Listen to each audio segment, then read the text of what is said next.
So I'm Kimberly Phillips from the University of New Hampshire Institute on Disability, and it is my pleasure to moderate this morning's first panel of my colleagues from UNH, whose presentations focus on the heart of today's event, the release of the 2018 Disability Statistics Compendium, which Eric Lauer will discuss, the annual report, which will be shared by Andrew Houtenville, and the state-specific reports, which Sarah Boege will discuss. About a year ago, I was talking with a group of people with intellectual, mental, and developmental disabilities who are advocates and self-advocates, and we were talking about the fact that the compendium exists. And for those in the group who had not been aware, they were very excited to hear about this. And one man said, wow, we can use that? And I said, yes. And of course, he was asking, you mean, wow, those are available? And yes. But also, I had kind of an aha moment because I was also saying, yes, they're available, and I'm confident that you will be able to find the data that you're looking for in a format that is such that you will be able to use it. As a disability researcher, the compendium has always been my go-to because, I want to sort through table after table of raw data without having to dive under someone else's interpretation to get to the source. But for this group of advocates, much like I imagine policymakers, legislators, program administrators, who are looking for a timely response to an issue or opportunity, they want fast facts. They want the bottom line, not sorting through table after table to synthesize. So for them, there's the annual report. And I want to say that this team every year ups its game. Not only are they adding new sources of information so that there are more statistics and more data available, but also, they're thinking outside the box, and every release, they're adding new features and looking for ways to continuously improve the usability, the user-friendliness, and the accessibility of these dissemination products. So let's start by hearing from Dr. Eric Lauer about highlights from this year's compendium.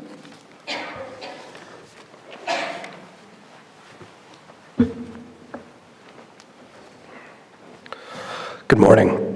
My name is Eric Lauer. I'm a researcher at the University of New Hampshire's Institute on Disability. I work on the Statistics and Demographics ROTC.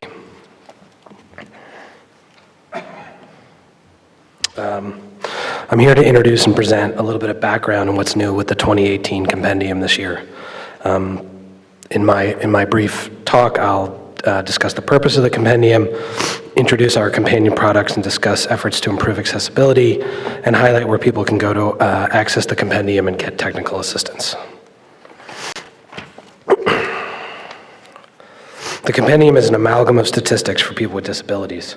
It uses multiple data sources to provide an overall picture of the experiences of people with disabilities living in the United States.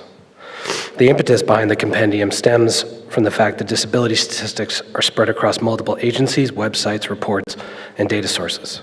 They're often difficult to find and interpret and compare. The goal of the compendium is to gather all of this data together in one transparent, streamlined, accessible source. The compendium uses multiple data sources from over 8 federal agencies. Some examples and uses include the American Community Survey, which is used for its data collected similar to the decennial census, the Current Population Survey, which is utilized for its labor force statistics. Health statistics are gathered from the Behavioral Risk Factor Surveillance Survey, and the Social Security Administration reports are used to present a profile of people receiving Social Security disability benefits. The topics in the compendium include prevalence, demographic characteristics, health, employment, Social Security disability benefits, and health insurance. Where possible, statistics for people with disabilities are broken down by demographic factors for each topic. The compendium focuses on counts and percentages and a few other statistics. All information provided is detailed with section text, which is dynamic and interpretive, and a complete glossary of terms and definitions used throughout the document. We currently produce 4 major products using the infrastructure we've built. There's the Annual Disability Statistics Compendium, which I've already mentioned.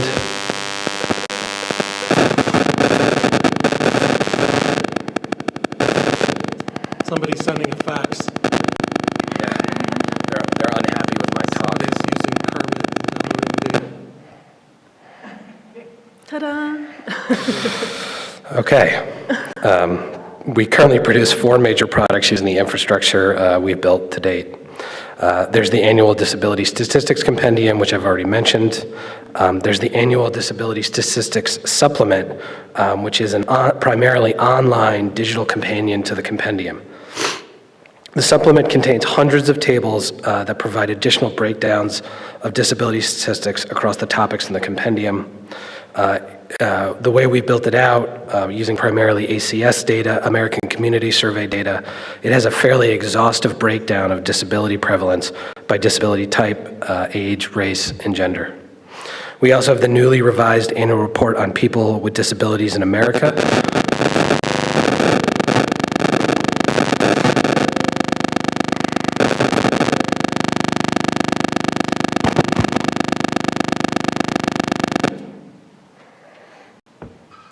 which is going to be introduced next by Andrew Houtenville. We also have the state reports for county level data, which is going to be introduced and discussed after the annual report by Sarah Boege. In terms of what's new, this year we focused on updating these products for accessibility. Based on user feedback, we updated the compendium for font type, font size, text spacing, and word and number placement.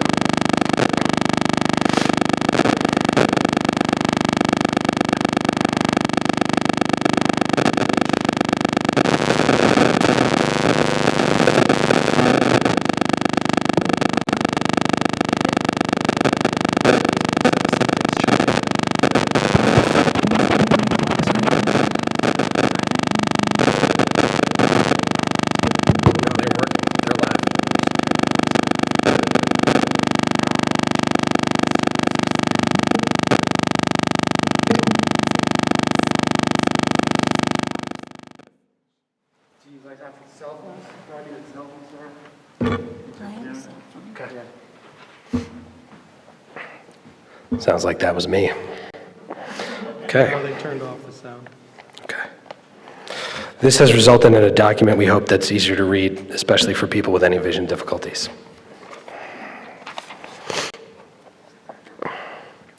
Our future work on Stats RTC over the next 5 years includes updating and streamlining our websites, which will include a TurboTax-like login feature, which will allow users to have an account to select reports by topic that also remembers their report selections.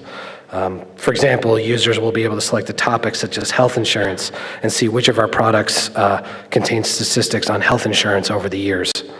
We're going to produce the new annual report using the website backend we've been developing.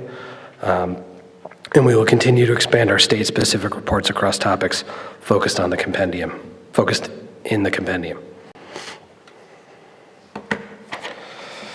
For additional information on the compendium and its companion products, please visit disabilitycompendium.org. Technical assistance requests or questions can be emailed to disabilitystatistics@UNH. This email address and the contact form for emailing us can be found on our website. We can also be reached by phone at 866-538-9521. This number can also be found on the website. Thank you very much.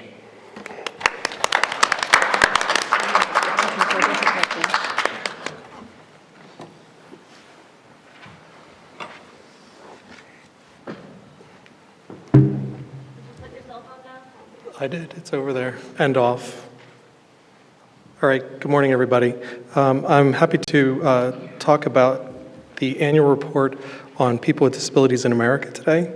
And this is joint work with Sarah Boege. We basically took the previous annual report, which Eric and I and Louis Krause worked on over the last 5 years, and we wanted to revamp it a bit to be kind of an annual tracking device. For many years, people have wanted to know, did things get better or worse, right? How is the progress of people with disabilities? And to do that, we need to track things over time, right? And so this report is going to focus on trends over time to the degree that they're available. Year-to-year changes, and then going back in time. Unfortunately, most of the major data sources collected in the United States are really designed to be as accurate as they can be in a given year, right? And so changes are made each year to improve them. But as things are improved, they become less comparable. And so as we continue to build, this is the first year of this redesign, as we continue to build on this, we'll be adding more statistics and keeping an eye towards continuity over time. And so we may have breaks in the data that you shouldn't compare before and after. And so for some years, we may have to take out a statistic or not report on the updated statistic because it's been revamped.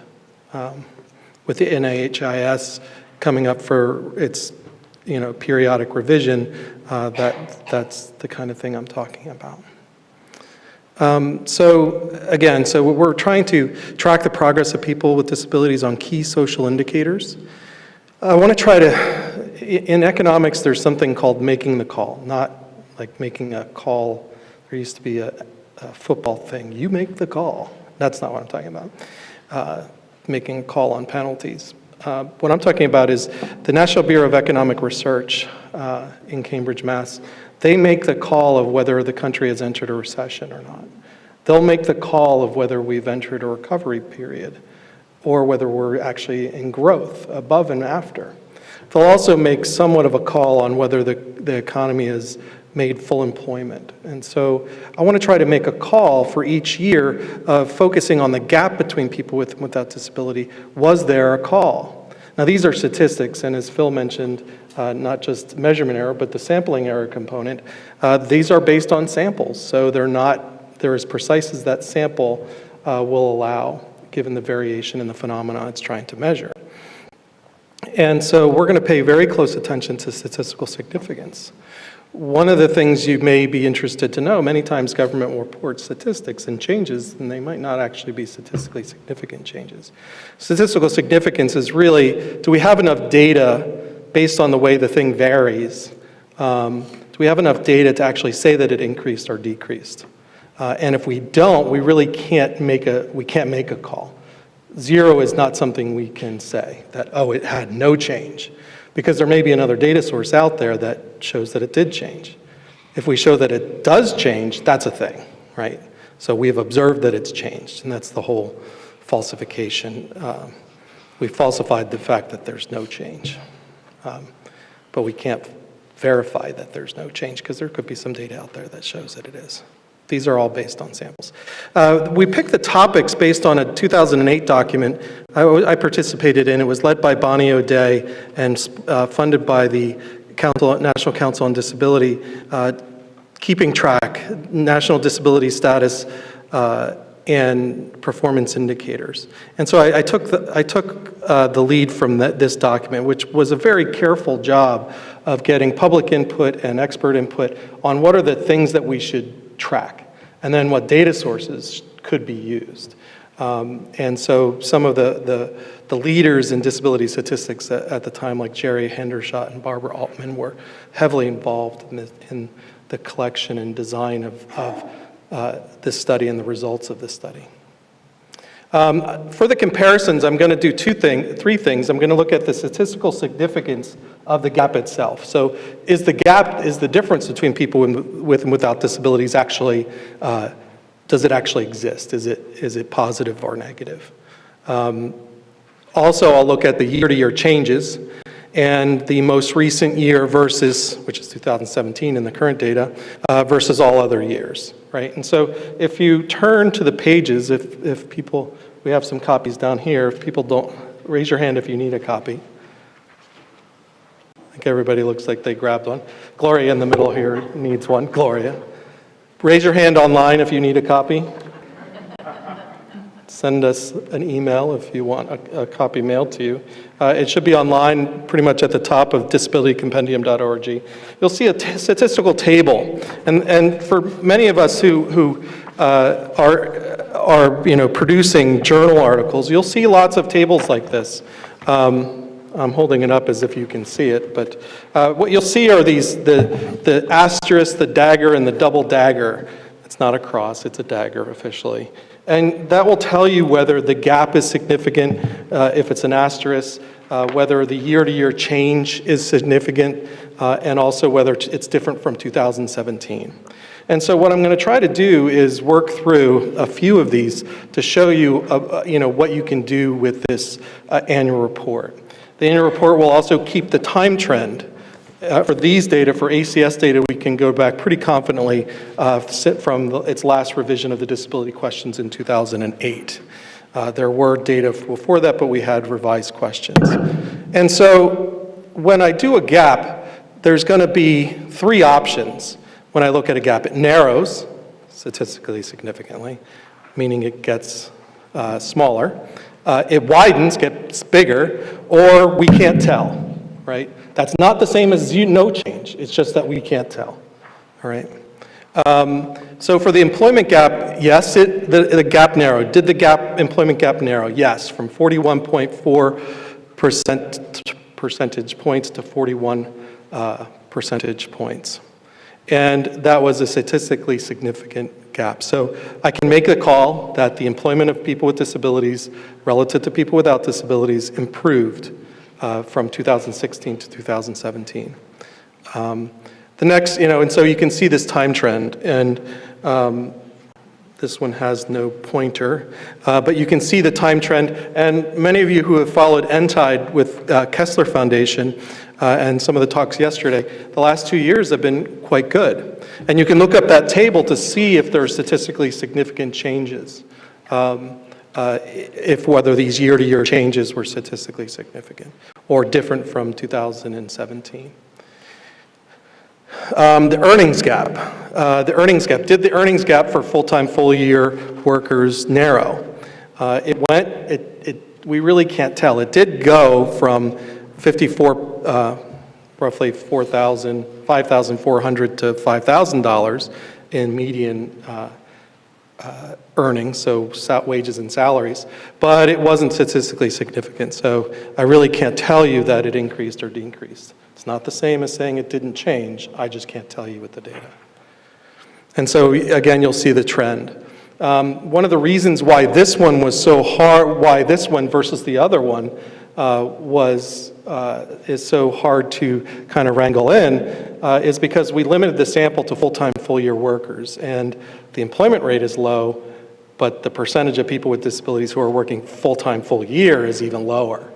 And so that's one of the reasons why this I can't really make a call on this, is because it was a smaller sample, more sampling error. Sampling error is not a problem, it's not an error, it just means that we're not getting at the population. All right. The poverty gap. So the poverty gap actually increased in the data, but not really. It wasn't statistically significant. And so you can see the poverty rate here, the poverty gap. So this is the percent with and without disability subtracted from each other. Let's see, how many more can I do? There's a gap in high school diplomas, so the number of people, the percentage of people with less than, how many more minutes do I have, Deb? Just keep going, all right. Thanks, Deb, you're a peach. I was thinking of the wall, no, never mind. So the percent with high school diploma actually did narrow, the percent without a high school diploma or equivalent narrowed for persons ages 25 to 34. And again, this is what was specified by the NOD and CD group, was to look at ages 25 to 35. And that's actually a fairly common group to look at in census statistics when you're looking at educational attainment. And so the percentage of people with disabilities receiving a degree, actually a high school diploma or equivalent, actually increased from 11%, or the gap narrowed from 11 percentage points to 9.8 percentage points. And so here you can see that it's actually been declining fairly well since the start of the data in 2008. All right. The bachelor's degree gap, it narrowed as well, and it was statistically significant, and it narrowed from 23.4 percentage points to 22.9 percentage points. And again, you can see this chart. The gap is kind of waffling around 22, a little above 22 percentage points. The never married gap. So one of the things that the NCD report was focused on was trying to get more social engagement, social interaction. And they believe that marriage is an important role of life, and that people with disabilities should be engaged in marriage to every bit of degree as everybody else. But we can't tell. It actually turned negative, so the gap actually went the other way, where people with disabilities were more likely to be married. And so the gap turned negative, but it still wasn't big enough to be able to tell. And you can see that's been declining since around 2012, 13. But again, sometimes we can't really make a call. Health insurance gap. So we had a lot of if you were part of yesterday's conference or want to go see the videos from yesterday's conference, there was a big panel on health insurance coverage and people with disabilities. And our colleagues at Mathematica did a really nice time trend analysis of health insurance coverage. We're going to update this every year, but for us, we can't tell. People with disabilities are actually more likely to have health insurance, thinking of Medicaid and Medicare. The gap narrowed, has been narrowing for the most part over the years, and that may be due to people without disabilities getting more insurance through the ACA. And so not all gaps are created equal. Sometimes it's a good thing when the gap narrows from the other direction.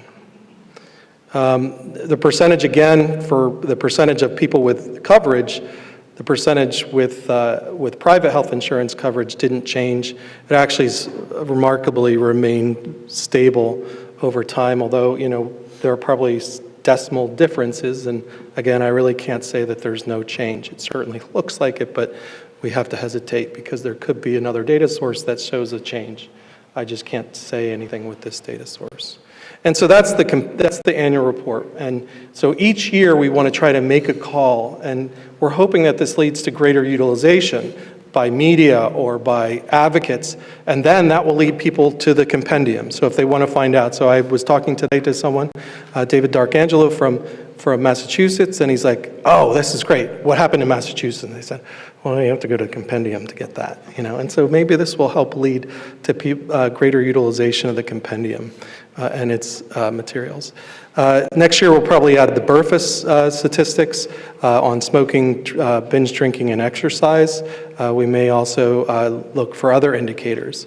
Phil's comment about the environment, one thing I've always wanted to add, it wasn't part of the NCD report, is the percentage of people with vision, hearing, and or cognitive and ambulatory difficulty, the degree to which they report a go outside home alone disability. And that would give us a sense it actually is, we've done some work to show that is related to the physical accessibility of the natural environment. So, without further ado, I'm going to turn it over to Sarah Boege, who's going to introduce something that Eric started to introduce last year, and we've made progress moving to present county-level statistics. And so, Sarah, take it away.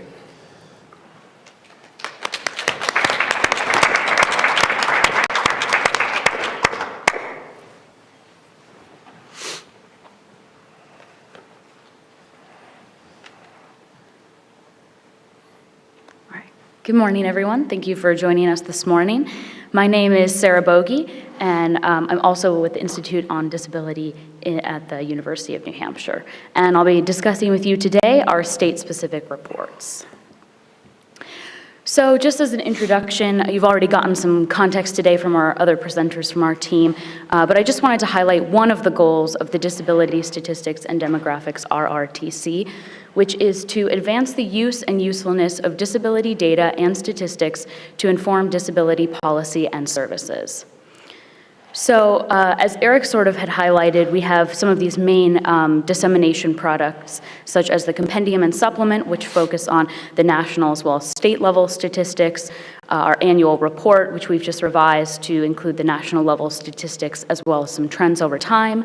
And we're also having these state-specific reports which fill a little bit of a more localized niche as they include state as well as county-level statistics. So the intention here is to provide a more localized view of disability statistics that can influence local policy and service providers. So actually recently I had the pleasure of assisting someone with a data request that had to do with some rural counties, Barton and Dade County in Missouri. Someone who works at a small NGO that helps with transportation for people with disabilities to and from their place of work was interested in disability prevalence rates in those counties. So that was interesting to look into and just kind of fun to have that discussion about variation that we can see even among counties that seem demographically similar. So now just diving into what the state reports currently include. So as I mentioned, they have both state and county level statistics. Our data source for these is the US Census Bureau's American Community Survey using the 5-year data. And these reports are individualized reports for all 50 states as well as DC and also Puerto Rico on each topic. So currently we have 2 topics available, disability prevalence as well as employment. In these reports, we include tables that include disability statistics similar to what you might see in the Compendium. And we also have a full interpretive text with an introduction, discussion, and then also a little bit of this interpretation of which county had the highest disability prevalence rate, et cetera. And they also include these kind of neat county-level heat maps, which I've included an example of here on the slide. So this is an example of a heat map for the number of people with disabilities in the state of New Hampshire and its 10 counties. So you can see the parts with the darker red and sort of the southeast corner of the state indicate a higher number of people with disabilities in those areas and a higher population in those areas in general. But just kind of a neat different way to visualize these statistics on a state level. For these reports, we have them available in both PDF versions as well as HTML versions. The HTML versions are more screen reader friendly and a little bit more accessible. So we'll continue to produce both of those versions. Now looking towards the future a little bit, we do have some new additions that we're very excited about. So we will be expanding the topics. As I mentioned, currently we're only covering the 2 topics of disability prevalence and employment. So this spring and summer, as we go to update the state reports for the new data, we will also be expanding topics. So we're hoping to add 1 or 2 new topics each year. This summer we're looking at adding probably poverty and earnings, so you can look out for those. And then other future topics will be similar to what's currently in the Compendium, such as health insurance coverage, educational attainment, et cetera. But we would also love feedback if there's a topic that you're particularly interested in that we could address in future state reports. Some other new additions that we're also very excited about include improving our data visualization technology. So we will be using an open source software called Plotly to be able to create very highly customized graphics. I've included just a few examples on this slide. You can just kind of see they have some interesting pie charts, donut charts, some combination graphs where you can have a bar graph with a line graph, and a lot of potential there, a lot of different ways to present statistics.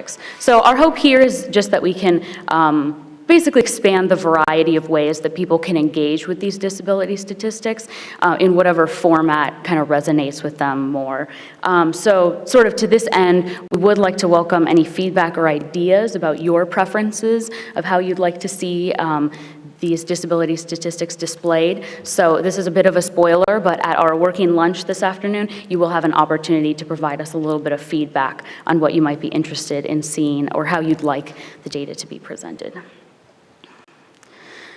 So we also are really excited to be beginning an endeavor into the world of infographics. So we have kind of two main infographic projects that are in the works, just getting started up. So the first would be a complement to the state-specific reports. So this would feature the same updated graphics that the state reports will have, just sort of as a different way to present the statistics in more of a stripped-down version. So rather than having the full state report with all the interpretive text, this would be kind of the main graphs and just some calling out some highlighting statistics. And then our main infographic project that we're really excited about is our annual series of intersectionality infographics. So these infographics will highlight the intersection of disability with other key demographics and will also be for all 50 states.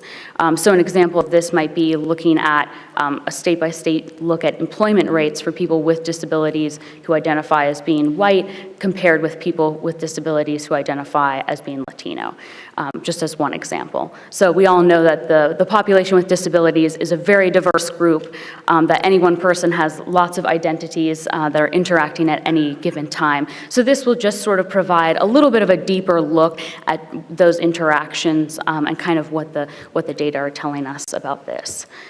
So this will be produced in collaboration with AUCD and also advocacy organizations who will be working and representing the marginalized identity groups that we'll be focusing on. So stay tuned for that. And just as a little bit of a teaser, this is kind of a rough mock-up, but I just wanted to provide an example of what an infographic might look like. So this would be sort of more the state profile format. So again, just as an example, it's the state of New Hampshire. This would be employment statistics for 2017. So including maybe a pie chart, bar graph, having our heat map with the counties again, perhaps having a little bit of a time trend there, and then also just calling out some highlighted statistics. So just kind of looping back to the beginning of my talk, really the takeaway here is that we want to be able to advance the use and usefulness of disability data and statistics so that they can be as helpful as possible for you and the work that you do. So again, we really would like to welcome your feedback on what you would like to see, what would be most helpful, what formats work for you. So just in summation, the state-specific reports, our aim is to present a more localized view of disability statistics that users can engage with in a variety of different ways, depending on their topic of interest and then also their preferences in how the format is displayed. So we will look forward to your comments, and thank you very much for your time.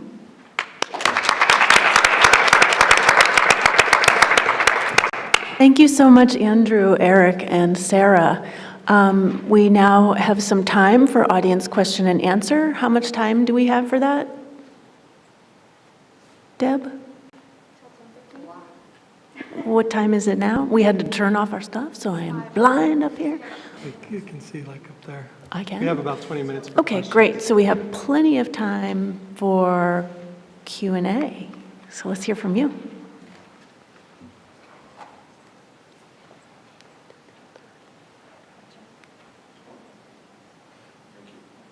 I have a question for Andrew.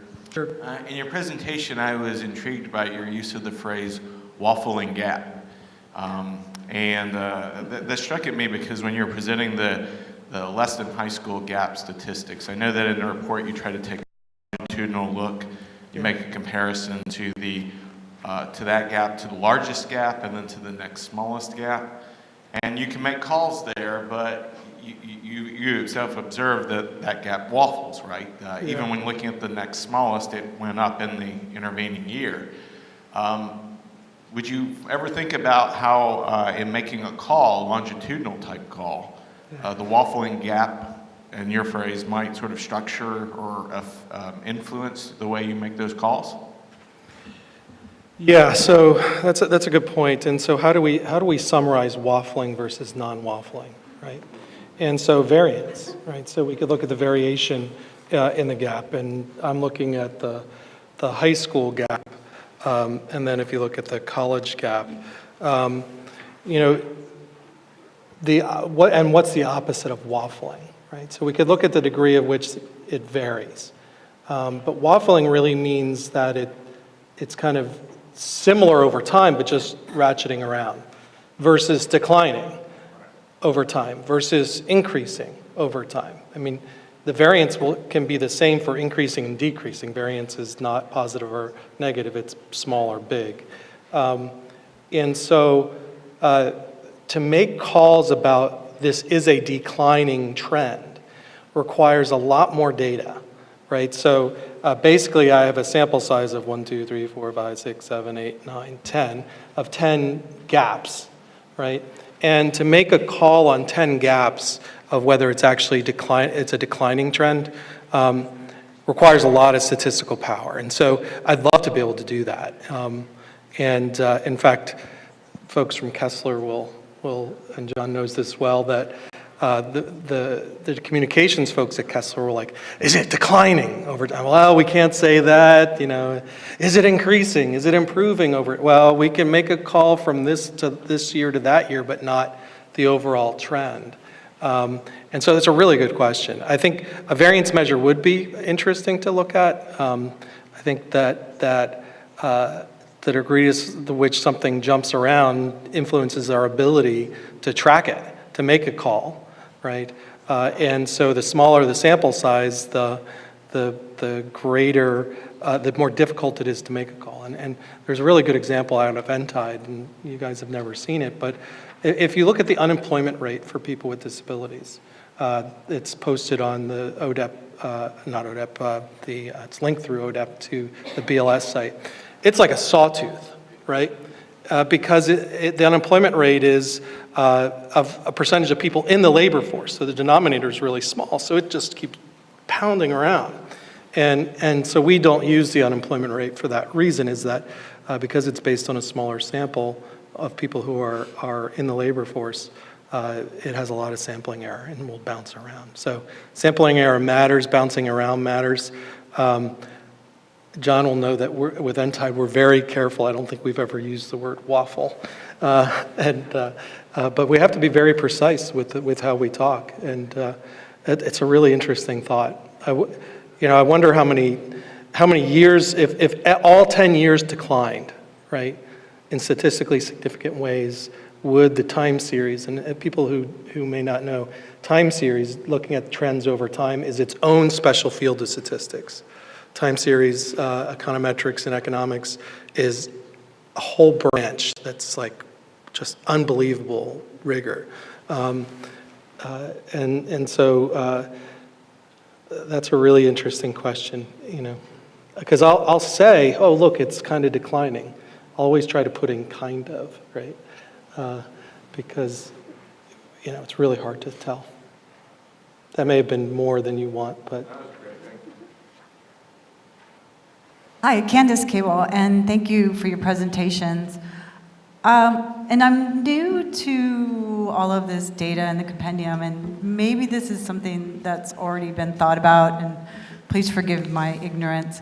But yesterday and today, listening with all of this data, and then today earlier about the environmental indicators, that the idea of an indicator about the emotional labor that's put in for people with disabilities to be able to navigate their lives might be something that could fit in that environmental piece or somewhere along the lines, because there's so much energy in just thinking about what we have to think about, because I'm a person with a disability, to be able to then navigate through some of these environments, then to get a job and to keep a job.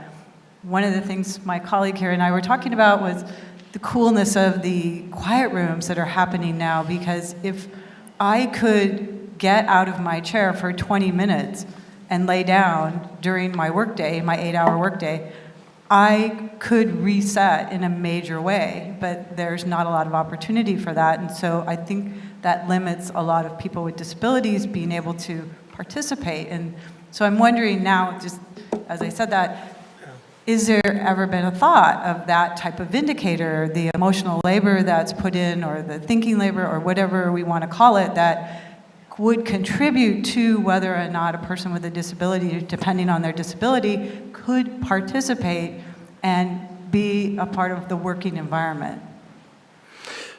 It's interesting. Eric and Kim and Sarah, feel free to chime in. One of the statistics that we've always wanted to do is just time statistics. So the time it takes to get ready in the morning, the time it takes to transition. And so there's something called the American Time Use Survey. It's actually a subsample of the current population survey.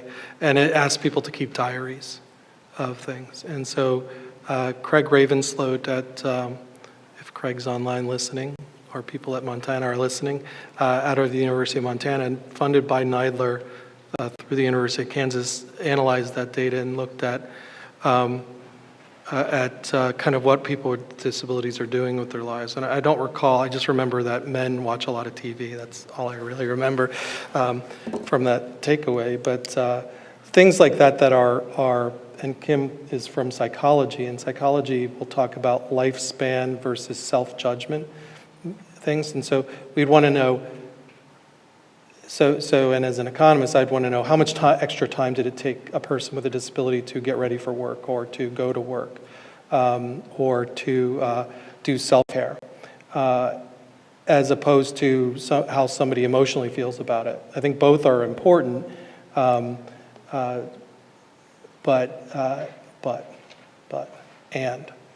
think both are important, and I think they can be used in different ways. And Kim has a project funded by Neidler in the next few years to look at that self-judgment. A lot of questions will be, do you face discrimination or do you face barriers? Trying to get an understanding of how those kinds of questions relate to how many times did you get in arguments with people at work? How many times was that related to your disability? And so, if I'm using the right terms, lifespan, life space, things that happen in your life versus how you feel about them. And so it's really a fascinating thought. Those things a lot of those aren't collected consistently by the federal government. The time use survey is actually a pretty small sample. And then you have disability within that small sample, and then you have the different types of disability. So it gets very hard to draw nationally representative statistics out of those things. But we'd be interested in your input, because we could find ways of doing that, or getting at it. So what percentage of people in a given location use public transportation compared to the percentage of people without disabilities with disabilities that use that public transportation might give us a sense of, and we've thought about how to measure those kinds of variables. And one thing to know about the compendium is that we initially had the mantra of, we're only going to use government published statistics, right? And Eric and I have moved more towards using the raw data files, the public use files, which allows us to look at people anonymously, their responses. And so we can generate statistics that are more stylized, such as the percentage of people with disabilities that have used public transportation to get to work. And that might tell us a bit about the accessibility of that public transit system in that area. So great thoughts. Give us a call, and we can point you towards Craig and some other folks that are doing that kind of independent living research. Yeah. Were you going to go to Kim? Hi, Sarah Ruiz. I'm a project officer at Neidler. He's going to continue to answer. I just had one little follow-up. There is a measure of psychological distress that's used in a number of national surveys. It has a 6-point, 10-question scale, and developed by Ronald Kessler. It asks people in the last 30 days if you've experienced worry, exhaustion, depression, and several other sort of emotional questions along those lines, in sort of a more psychologically framed, broader way that may capture what you're asking about. I've published on that, looking at associations between it and the 6 American Community Survey disability questions used in national surveys, and you see a markedly, a very strong, robust association for people reporting any disability, reporting more psychological distress.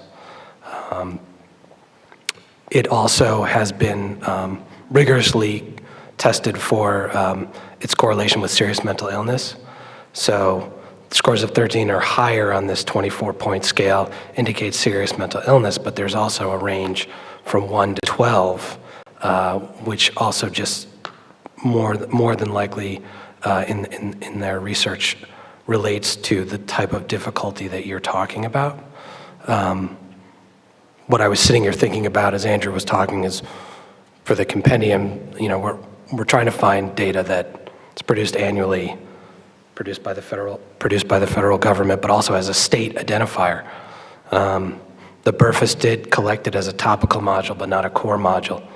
I know it's included in the National Health Interview Survey. That's what I used in my dissertation, but that doesn't have a publicly available state variable.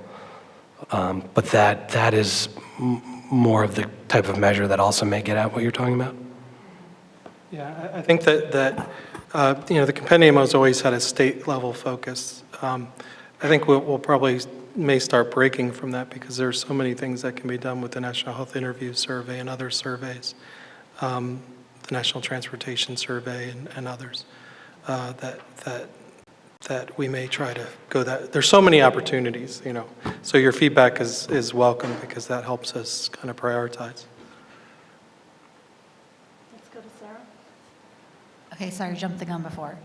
Sarah Ruiz, I'm a project officer at NIDLR. My portfolio deals with aging and health policy. Just reflecting on comments about the need to potentially rebalance the amount of time devoted to individual environmental factors, and also the last commenter's, the dimension that she articulated about the lived experience and how some of those environmental factors could be captured. And this is just more as a comment or potentially a suggestion. A lot of what is happening in this space and how people are capturing environmental level factors have arisen by the use of administrative data to look at outcomes. And so I think there's a lot of unpublished things happening about how people are trying to control for these factors and new data that's emerging. So I think there's a need to identify, not just a list of what factors are possible now, but we know that the factors that we're going to be able to, the environmental factors that we're going to be able to capture next year are going to be different than what we can capture this year because of how data is changing. So I just think there's a lot of potential there for what we could capture and how we could think about using some existing data to create change scores or to look to capture. We have Gloria in the audience, capturing the cascade of disparities affecting people with disabilities and how that's changing over time. And I think there's a tremendous opportunity to be creative and get closer. We can't right now, there's not a measure right now to address the last commenter's thought, but we could in a few years. It could be possible. Yeah, that's a really good point, that we need to be thinking ahead of what's possible in the future. And one of the things I've always liked to think about the compendium is that it's pretty comprehensive. And if you don't find it in compendium, it might not be collected in a systematic way. Maybe it's collected in a given year with a small sample or a special module. But the compendium in part represents what's not asked, and think creatively about how we can answer some of the things in the future. I think, people look at statistics and may think they're boring, but they're highly creative. There's a lot of energy that's gone into designing the survey questions, designing the survey instruments, and to try to do it in a cost-effective way and in a scientific way, it takes a lot of creativity. Is there a question in the back? And then I think Phil might also. We have 2 back there and 2 back there. We've got plenty of time. Kathy Willis, ACL. I have a real basic question for Andrew. You talk about gaps, like gaps in unemployment. What if unemployment goes up for people with disabilities? Doesn't that account for the narrowing of the gap? So it's not always positive. Do you understand? Yes, and so there's, the way I think about it is that when I look at a gap, there's two ways that it could go up, there are two ways that it could widen, right? It could widen because people with disabilities go down, or it could widen because people without disabilities go up. I've been trying to think through, and actually I've been scribbling ways to try to capture that. It's actually captured in the table, but it's not captured in the diagram that's in the annual report, because the annual report just looks at gap. It doesn't say why the gap changed, whether it was people with disabilities getting better off or worse off, or people with disabilities getting better off or worse off. People without disabilities getting better or worse off. And so I've got to think carefully about why, and if I want, when I make a call, do I want to make the ancillary call of, and that was because it got better for people with disabilities, or if it narrows, it got better for people with disabilities,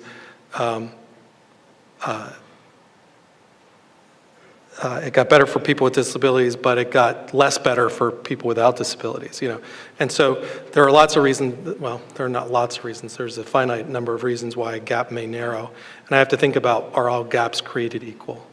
And I think that's a fair point, if I understood your question correctly. From my standpoint, I come from an economics background, and we're the best and greatest of the social sciences. I say without hesitation. Sorry, Phil, you're sociology. Sociology is a subset of, economics is a subset of sociology. Right, sure. My father was a sociologist, master's, and I'm ashamed to say. Boy, I'm digging deeper into this.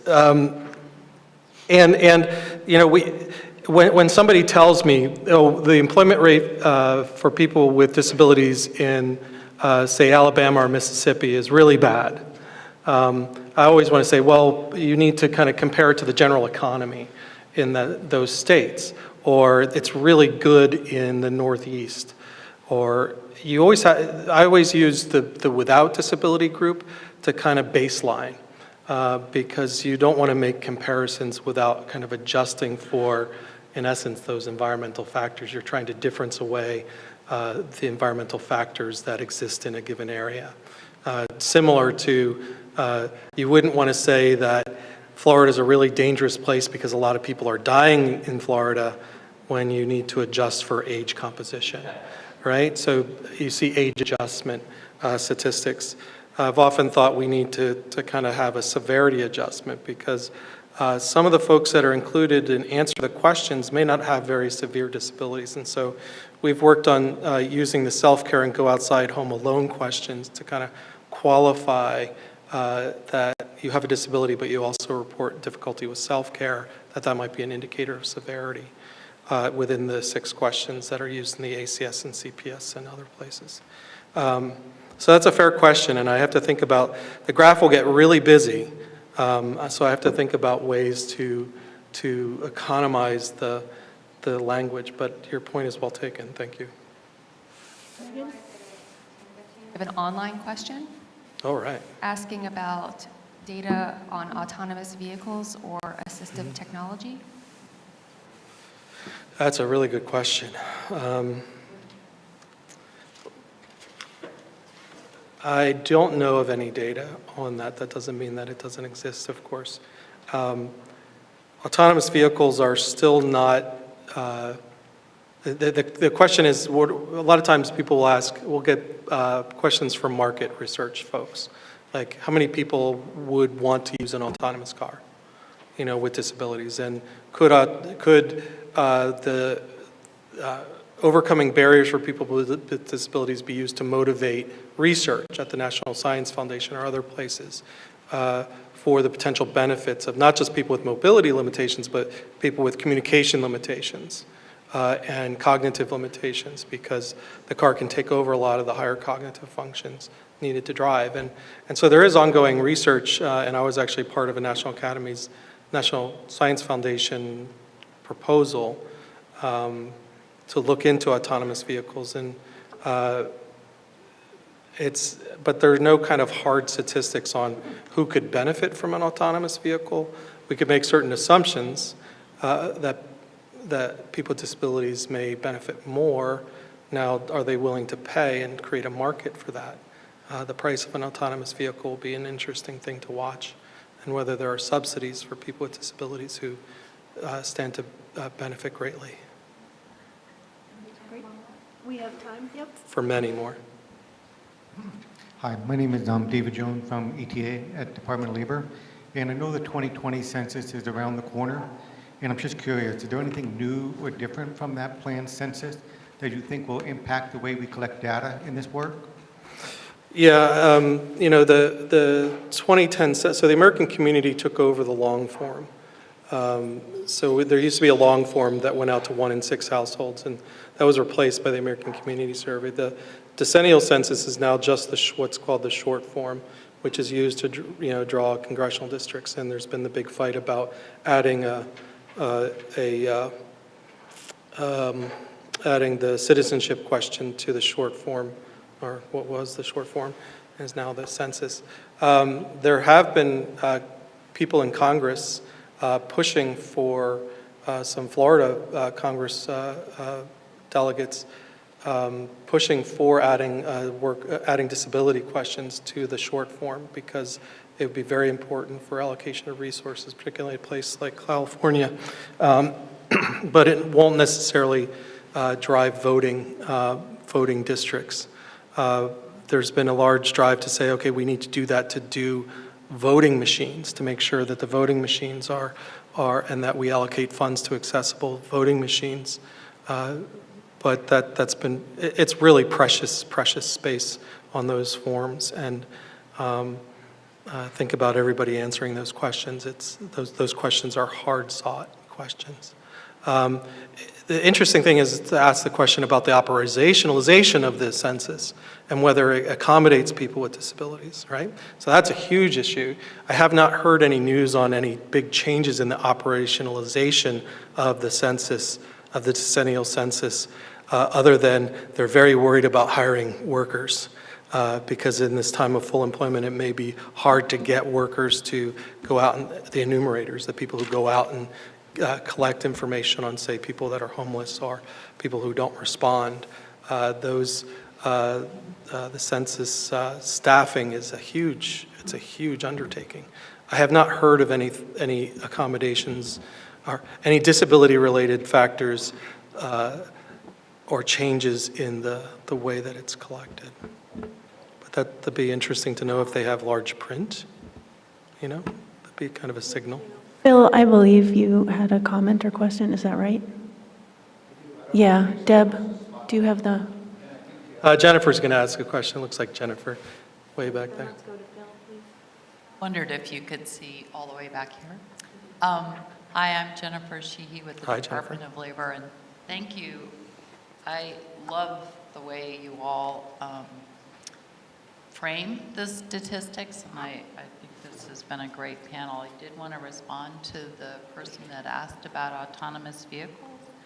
The report that I know of is the Ruderman Foundation report that they did with Securing America's Future Energy Safe, and that estimates, based on using a number of statistic sources and cobbled together, so you can look at it and decide if the methodology is something you want to rely on, but it did estimate that 2 million more people with disabilities might have access to employment with autonomous vehicles after they're launched universally.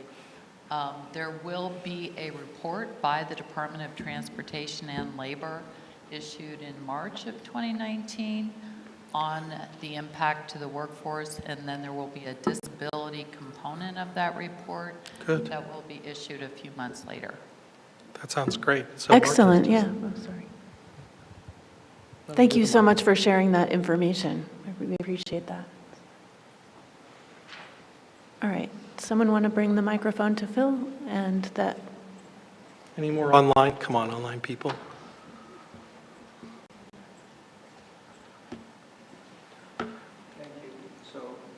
I'm just going to, is this working? I'm going to go back to my opening theme and for Sarah.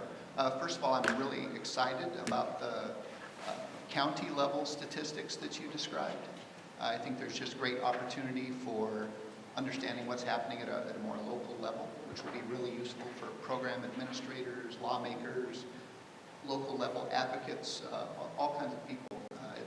So that the availability of that kind of data is really good and interesting. I have a question about the heat maps and how you're planning to present those. I think the way you presented them, the heat maps reflected raw numbers within the counties.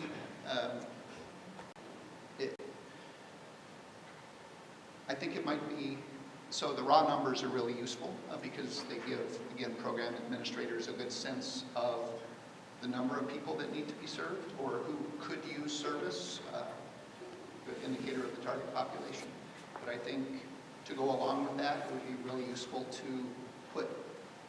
do heat maps for rates or percentages of people with disabilities. Those heat maps are going to look very different. And if you only use raw numbers, you're going to give everyone a strong sense that disability is embodied and not a social relationship between the person and the environment. So if you could talk about how your heat maps might reflect both raw numbers and rates. Yes, thank you for that comment. That is an excellent point. We do have, in the state reports, there are several heat maps for each report. So in the disability prevalence report, there's one with the numbers, which I gave just as an example, but there is also one that has the rates as well. And so for employment, same thing, the rates are included as well. But that's an excellent point that should be prominent, and that should be probably the heat map featured in an infographic as sort of the main.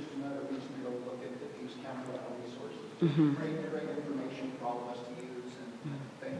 Yeah, thank you. Can I ask one follow-up from online? Yeah. The earlier question about assistive technology in transportation, they were also interested just more broadly in assistive technology and whether you have information on rates of increase of use.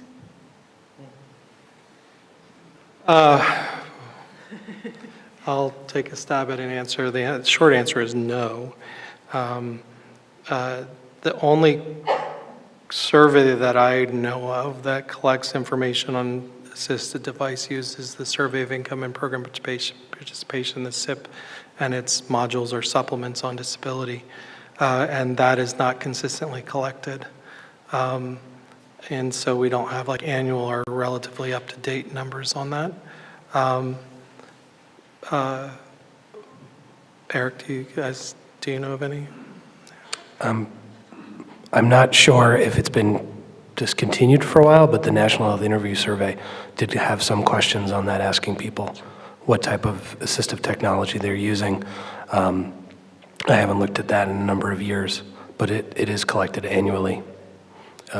It's just tough to get state-level estimates on.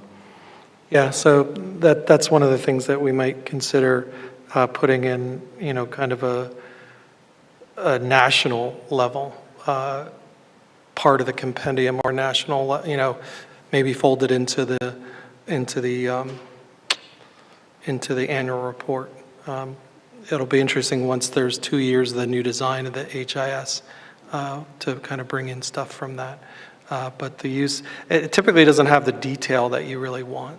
Many times they'll lump, motorized chairs with manual chairs and things like that. But that's a really good question. Kimberly, thank you. Oh, I see another question in the back. I think it's hard to see back there, actually. That's Amy. With the lights reflecting off my glasses. Thanks, Deb. Hi, Amy Lulinski again from the Coleman Institute on Cognitive Disabilities at the University of Colorado.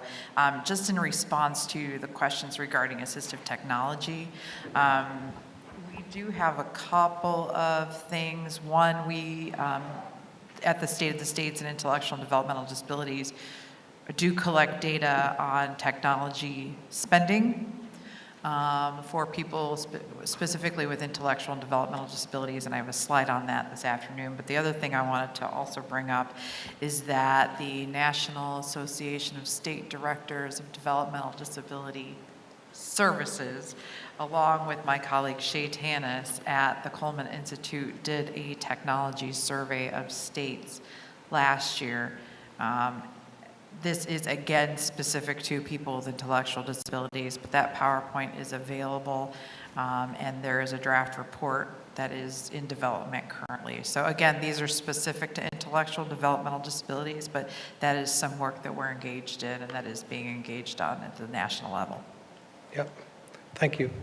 One thing to note is that if you see statistics that are not in the compendium or annual report, call us. At the bottom of every page of the compendium, every other page is a toll-free number or email us.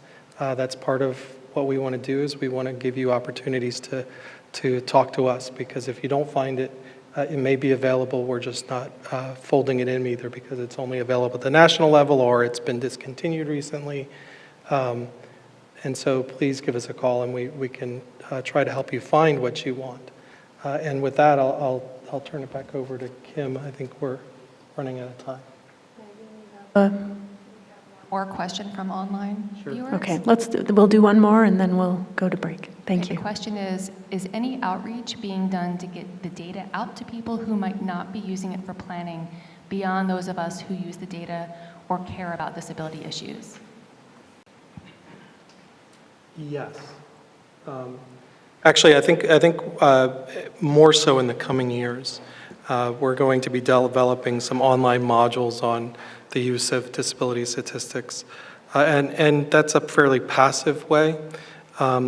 We do get involved with other organizations and present and work with other organizations around the use of the data. We provide technical assistance. But in terms of like a continuing education credit program, we haven't yet developed anything like that. But we're hoping to do some more of that in the coming years. All right, thank you very much. So now we're going to move to a break before reconvening for our next panel. So thank you, everyone.